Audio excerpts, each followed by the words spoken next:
विधानसभा चुनाव में बीजेपी की जीत के बाद अब सीएम फेस को लेकर बयानबाजी भी शुरू हो गई है। बीजेपी में सीएम चेहरे को लेकर टीएस सिंहदेव का एक बड़ा बयान सामने आया। रमन सिंह को सीएम पद का प्रबल दावेदार उन्होंने बताया। टीएस सिंहदेव ने कहा कि आदिवासी के तौर पर रेणुका सिंह और विष्णुदेव साय का नाम चल रहा है, ओपी चौधरी और अरुण साव का नाम है, लेकिन रमन सिंह सीएम पद की रेस में अभी भी सबसे आगे हैं। उनकी बात जो नाम चल रहे हैं स्वाभाविक तौर पे 3 बार के मुख्यमंत्री रमन सिंह जी हैं और टिकट के बंटवारे में भी ये चर्चा थी कि उनकी राय ज़्यादा चली और जीत के आए हैं तो उनका पक्ष मजबूत दिखता है। फिर पार्टी के संगठन के उनके प्रदेश के अध्यक्ष अरुण साव जी हैं, वो भी चुनाव जीत के आए हैं, आरएसएस के कैडर के माने जाते हैं और भारतीय जनता पार्टी में आरएसएस के कैडर को एक तरजीह मिलती है, तो वो भी चुनाव में मुख्यमंत्री के चुनाव में उनका भी नाम सुनने में आ रहा है। ट्राइबल से अगर लेते हैं तो 2 नाम सरगुजा संभाग से सुनने में आ रहे हैं, एक विष्णुदेव साय जी का और एक हमारी रेणुका जी का।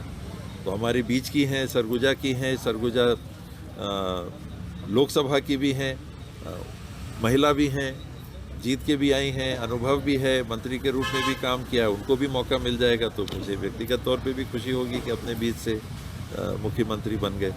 ओपी चौधरी जी का भी नाम आता है, नए हैं, पहली बार जीते हैं, अधिकारी रहे हैं लेकिन शासन में नहीं रहे हैं, तो पता नहीं उनको अभी मौका देंगे कि नहीं। इनके अलावा और भी नाम हो सकते हैं, लेकिन अभी ऐसा लगता है कि रमन सिंह जी का पल्ला।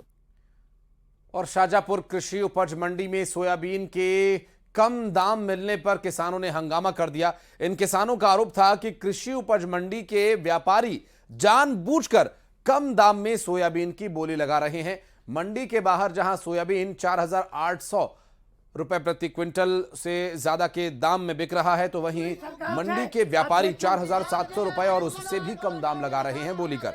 और किसी बात को लेकर किसानों ने मंडी व्यापारियों और कृषि उपज मंडी समिति के अधिकारी कर्मचारियों के सामने अपना विरोध जताया। वहीं मंडी प्रबंधन की समझाइश के बाद अब किसान मान गए हैं और दोबारा से माल की तुलाई शुरू हुई है।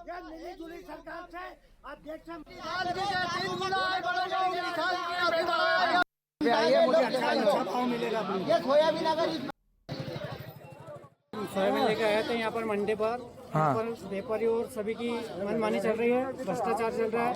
जल्द से जल्द मंडी का निराकरण है, नहीं तो मंडी प्रथा बंद की जाए। क्या नाम, क्या भ्रष्टाचार क्या हो रहा है? भ्रष्टाचार ये है कि यहाँ पर अपनी हिसाब से भाव कम ले रहे हैं, दूसरी मंडी में भाव तेज है।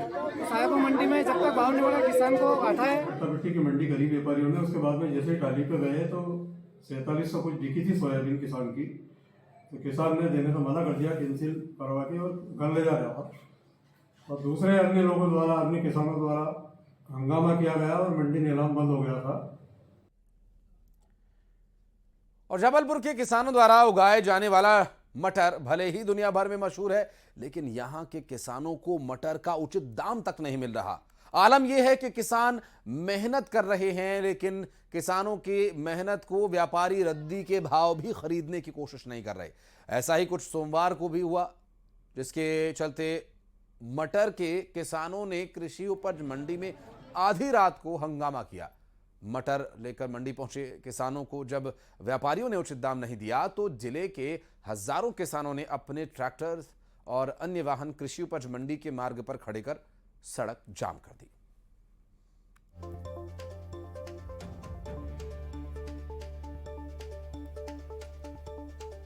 तो मैंने मटर लेके आया 4 गाड़ी, वो 2 रुपए किलो तक नहीं पूछ रहे हैं। दलालों से कहो तो वो तो कहते फ्री में दे दो, लेबरों को पैसा दे रहे हैं।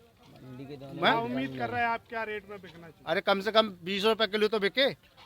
मंडी के दोनों गेट 5% कमीशन, दलाल लोग 5% कमीशन। मंडी के दोनों गेट बंद कर दिए। यहाँ पर क्या स्थिति है? स्थिति किसान पूरे 2 मंडी के गेट बंद कर दिए हैं। लाठी चार्ज की उम्मीद भी चार्ज हो सकती है।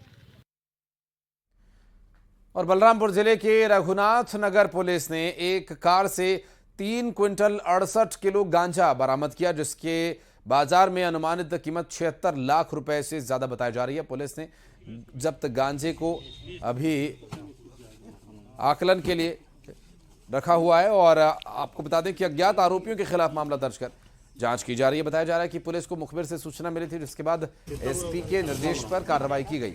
बताया जा रहा है कि गांजे को ओडिशा से लाकर छत्तीसगढ़ के और अन्य पड़ोसी राज्यों में खपाने की तैयारी थी।